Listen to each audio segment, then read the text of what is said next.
விஜயாவுக்கு வந்திருக்கிற இந்த புது பிரச்சனையில இருந்தும், நம்ம முத்துவும், மீனாவும் தான் காப்பாத்துவாங்க அப்படின்னு நெனைக்கிறவங்க, மறக்காம நம்ம வீடியோக்கு ஒரு லைக் பண்ணிக்கோங்க. இப்போ ரதி வந்து பிரெக்னன்ட் ஆயிட்டாங்க அப்படின்ற விஷயம், அந்த பரதநாட்டியம் கிளாஸ்ல இருக்கிறவங்க எல்லாருக்குமே தெரிய வருது. அப்ப விஜயா கிட்ட பார்வதி சொல்றாங்க, "எனக்கு என்னமோ இந்த தீபன் மேல தான் சந்தேகமா இருக்குது.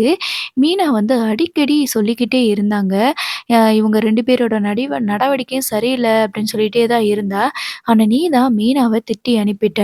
இப்ப இந்த பொண்ணு கல்யாணமே ஆகாம கர்ப்பமாயிட்டா, இந்த பிரச்சனை நம்ம மேல தான் வந்து விடியும்." அப்படின்ற மாதிரி சொல்றாங்க.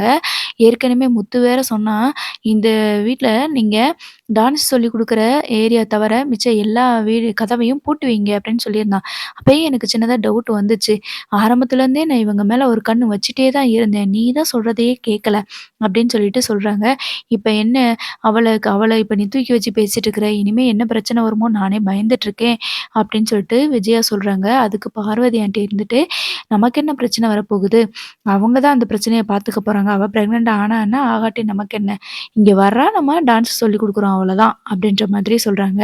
ஆனா இனிமே தான் பெரிய பெரிய பிரச்சனைகள் வரப்போகுது. விஜயாவ வீடேறி வந்து ரதியோட ஃபேமிலி அடிக்க போறாங்க.